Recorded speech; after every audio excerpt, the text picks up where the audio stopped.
लोकसभा मतदारसंघात फिरलो, कारण गेले वर्ष 2 वर्ष महाराष्ट्राच्या कानाकोपऱ्यातनं तुम्ही सगळे कार्यकर्ते आपल्या शिवसेनेचे सगळे हितचिंतक मातोश्रीवरती येत आहेत.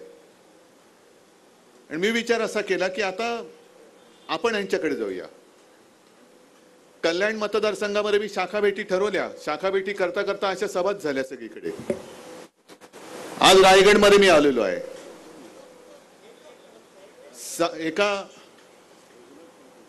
एका लोकसभेमध्ये जेवढे विधानसभा मतदारसंघ येतात त्या सर्व विधानसभा मतदारसंघात मी जाणार आणि माझ्या जनतेला मी भेटणार आहे. आणि त्याची सुरुवात जसं गीते साहेब आपण म्हणालात ती इथपासून झालेली आहे. रायगड जिल्हा, पेण. आज आपण इथे बोलतो आहोत, संवाद करतो आहोत आणि त्याच वेळेला देशातला मोदी सरकारचा शेवटचा अर्थसंकल्प या देशाच्या अर्थमंत्र्यांनी लोकसभेत सादर केलेला आहे. काय बोललो मी? शेवटचा अर्थसंकल्प. आणि त्याच्याबद्दल मी आपल्या अर्थमंत्री निर्मला सीतारामनजींना धन्यवाद देतोय की आपण हे जड अंतःकरणाने कार्य पार पाडलं. शेवटचा का होईना पण अर्थसंकल्प मांडलात. आणि आणखीन एका गोष्टीसाठी मी त्यांचं अभिनंदन करतोय, कारण सगळा अर्थसंकल्प मी काही पाहिला नाही, वाचला नाही.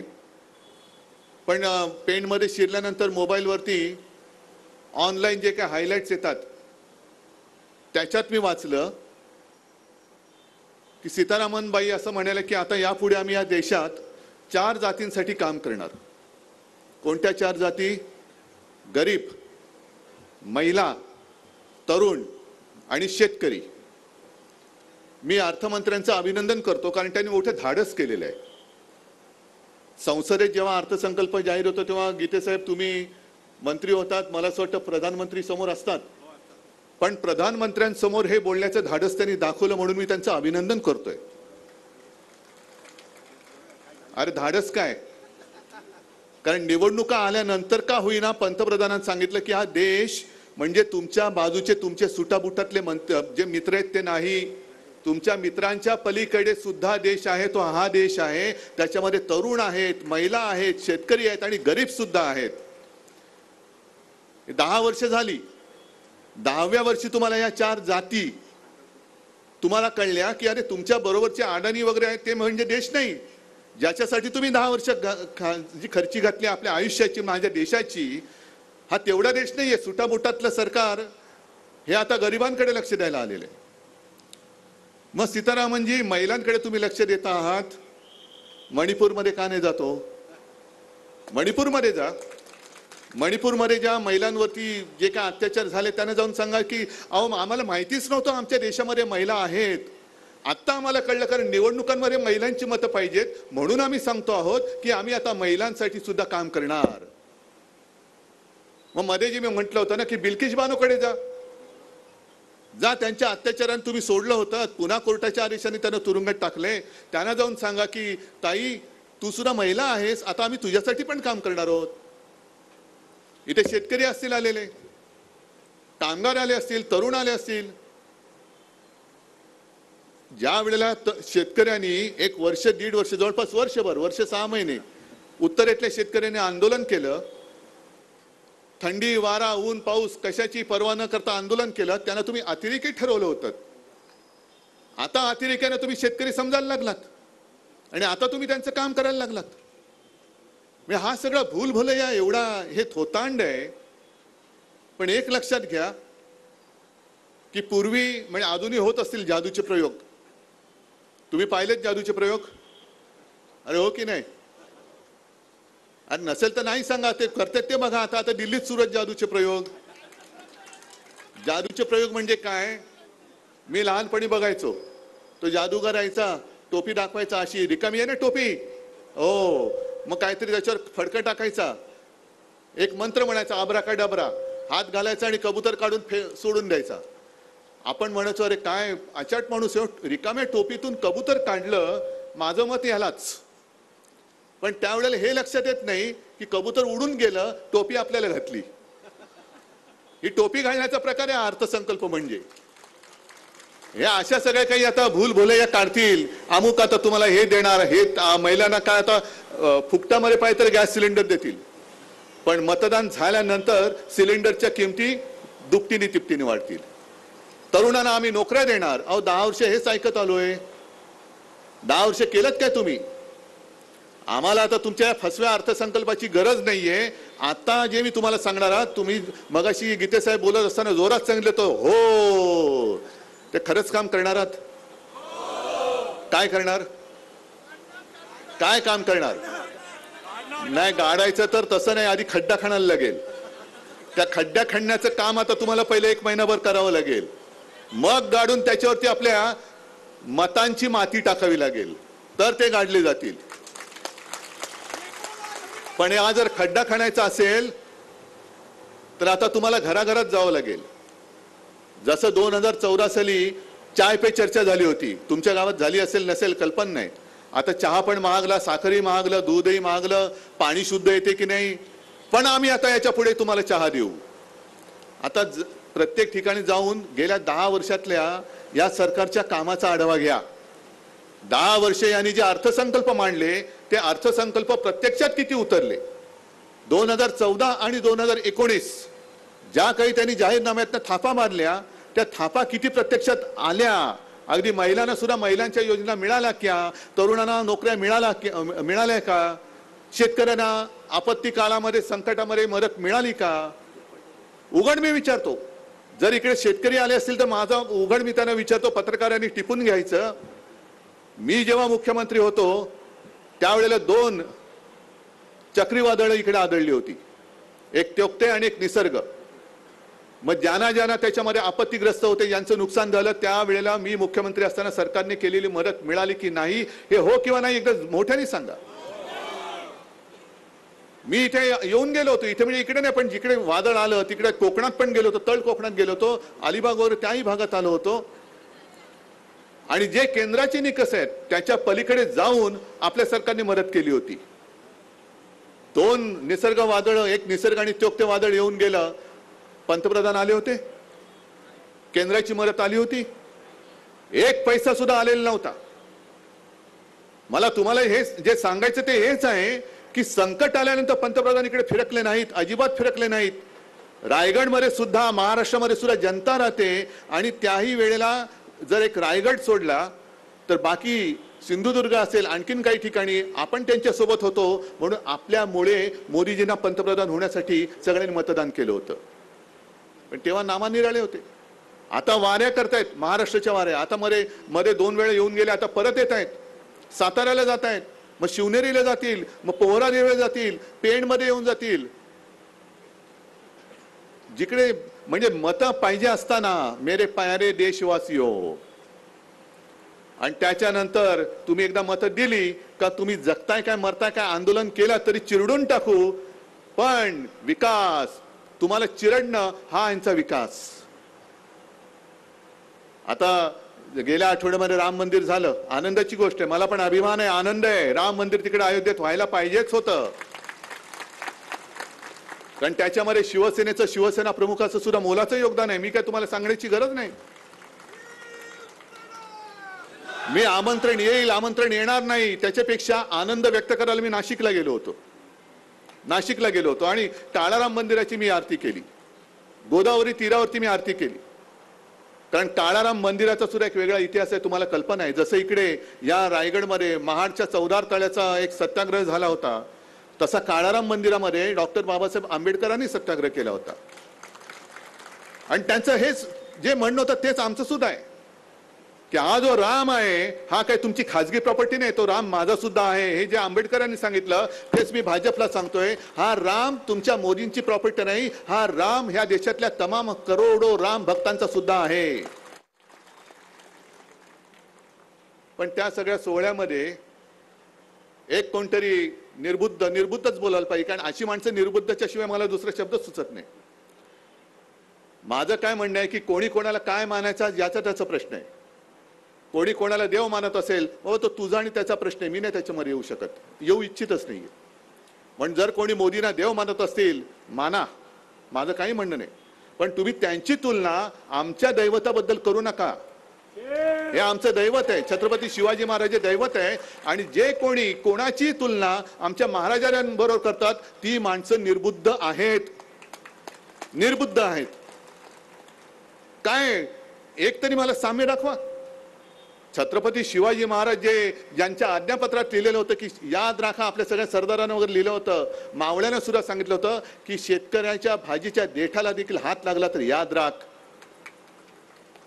आणि माझा शेतकरी आत्महत्या करतोय, महाराष्ट्रामध्ये आत्महत्या वाढत आहेत, त्याला आपत्ती काळामध्ये मदत मिळत नाहीये, पीक विमा योजना ती मिळत नाहीये, संकटामध्ये धावून येईल असं काही होत नाहीये, जनधन योजनेचं काही जनगणमनच झालेले आहेत, काही त्याच्यात काही मिळतच नाहीये.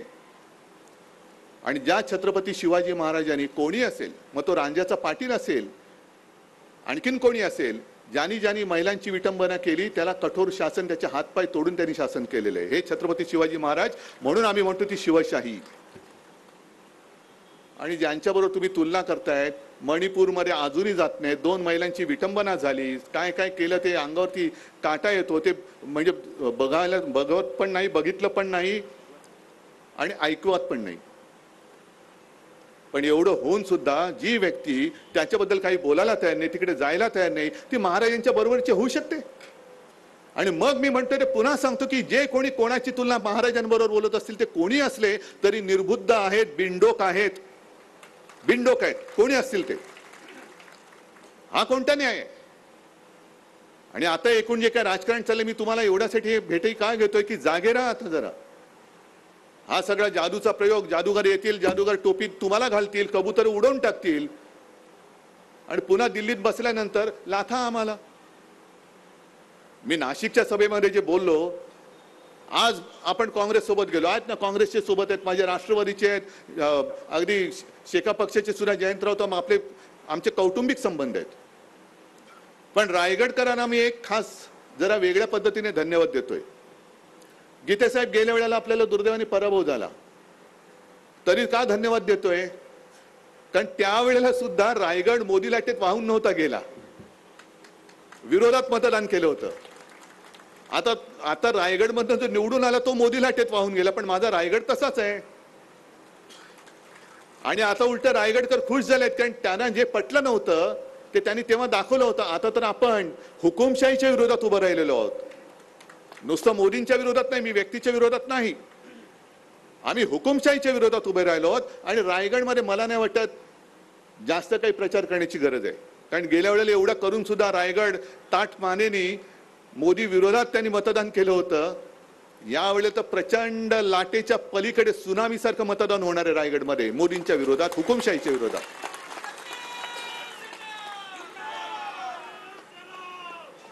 बरं, एक गोष्ट अशी आहे की यांचं काय म्हणणं आहे की अबकी बार काय म्हणताय 400 पार. मग 400 पार जर तुमची आत्ता होण्याची तयारी असेल, मग तुम्हाला नितीश कुमार का लागतात? नितीश कुमार का लागले? मग जो काही कारभार चाललेला आहे, म्हणजे मोदी गॅरंटी, मोदी सांगतात की अमुक अमुक होगा, हे मोदी गॅरंटी आहे.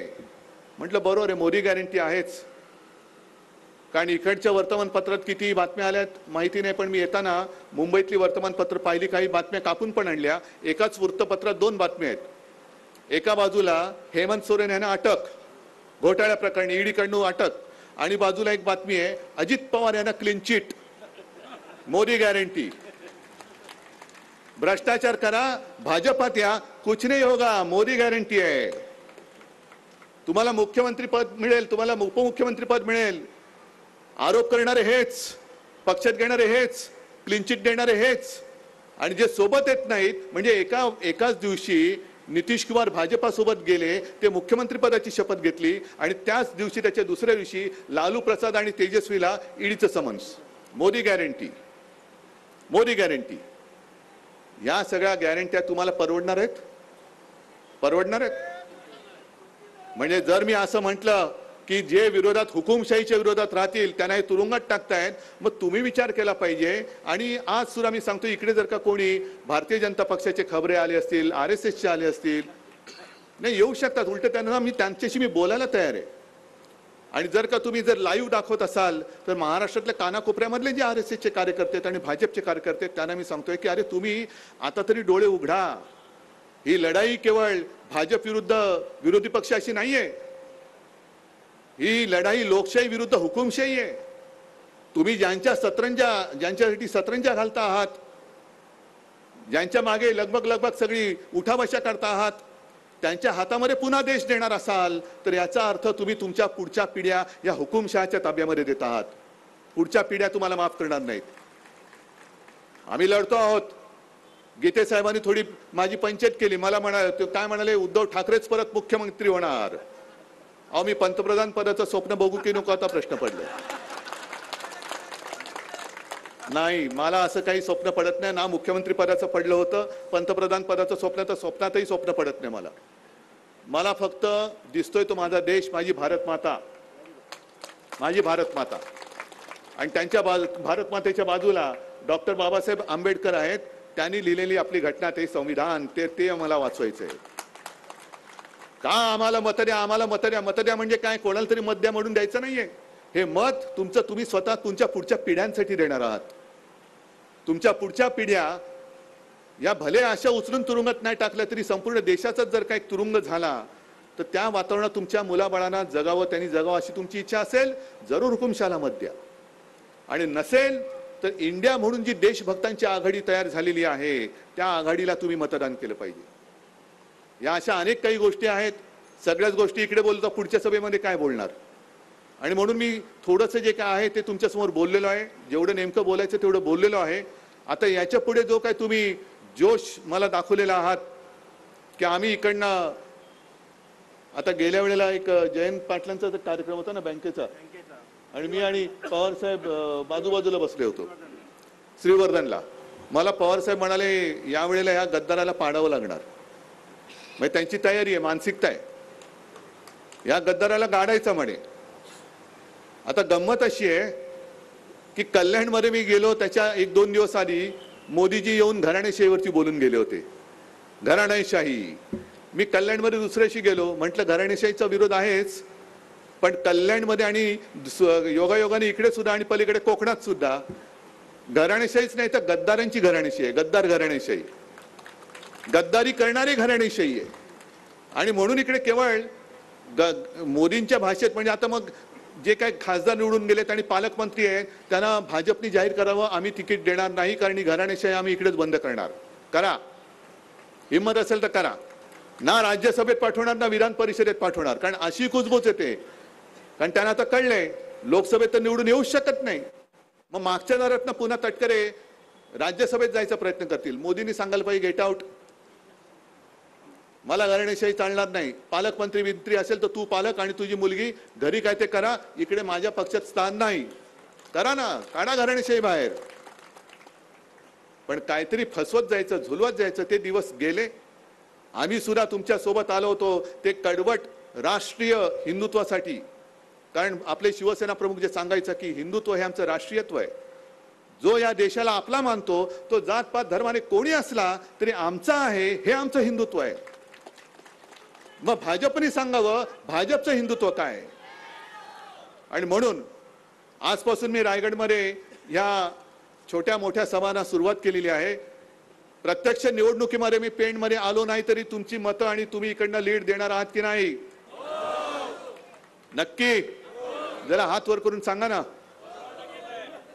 आणि जे मी तुम्हाला सांगितलं की घराघरामध्ये जाऊन गाव वाड्या वस्ते पाडे, अगदी चहाची टपरी असेल, सलून असेल, एसटी स्टँड असेल, रिक्षा स्टँड असेल, संपूर्ण गेल्या 10 वर्षातल्या मोदींच्या थापा या लोकांना सांगा, या सांगा. कारण प्रचंड खर्च होतो जाहिरातीवरती. मग पेट्रोल पंपावरती जाहिरात लागते आणि त्याच्यावरती पंतप्रधानांचा फोटो असतो. एवढे देशातल्या एवढ्या कोटी महिलांना मिळाली उज्ज्वला योजना आणि एका महिलेचा फोटो असतो. आपण म्हणतो अरे पंतप्रधानांचा फोटो म्हणजे जाहिरात खरी असणार. पण त्याच पंतप्रधानांच्या फोटोना पेट्रोलची दरवाढ नाही दिसत. पेट्रोल पंपावरती फोटो असला तरी तो फोटो दरवाढ नाही बघत. आणि प्रत्यक्ष बघितल्यानंतर कळतं, आपल्याला असं वाटतं की आपल्या गावामध्ये योजना नसेल मिळाली.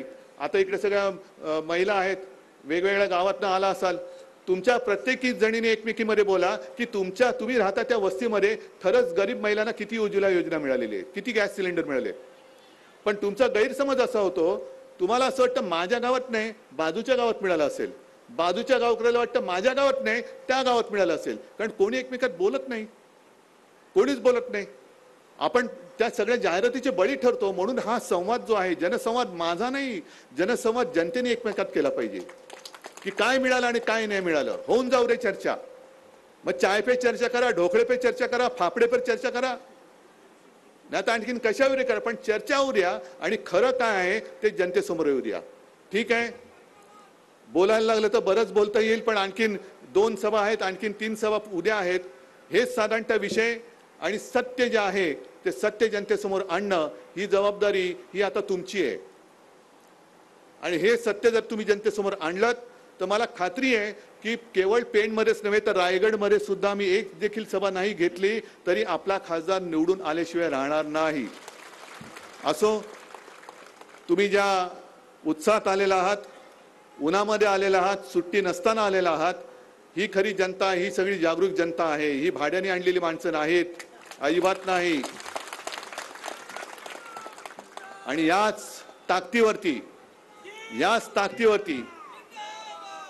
आपण सगळेजण हुकुमशाहीच्या विरुद्ध लढायला उभे राहिलेलो आहोत. आणि ज्या वेळेला जनता एकवटते तेव्हा हुकुमशाह किती बलाढ्य असला तरी त्याला मातीत गाडल्याशिवाय राहत नाही. हा इतिहास आहे आणि त्या इतिहासाची पुनरावृत्ती माझ्या या पवित्र छत्रपती शिवाजी महाराजांच्या रायगड पासून होईल ही खात्री बाळगतो आणि आपली रजा घेतो. जय हिंद, जय महाराष्ट्र. उद्धव ठाकरे यांनी आपल्या भाषणामधून जोरदार टीका आणि भाजपवर केली आहे. शिंदे, तटकरे आणि राणे कुटुंबावर ठाकरे यांनी जोरदार टीका केलेली आहे. मला पंतप्रधान पदाचं स्वप्न पडत नाही असं उद्धव ठाकरे यांनी म्हटलंय. कोकणात 2 वादळं आली पण पंतप्रधान फिरकले नाहीत असंही उद्धव ठाकरे यांनी म्हटलंय. वादळांमुळे मोठं नुकसान झालं पण केंद्रानं मदत केली नाही असं म्हणत पंतप्रधान नरेंद्र मोदी यांच्यावर टीका केलेली आहे उद्धव ठाकरे यांनी. 2014ला चाय पे चर्चा झाली आणि आता चहा साखर सगळं महागलं.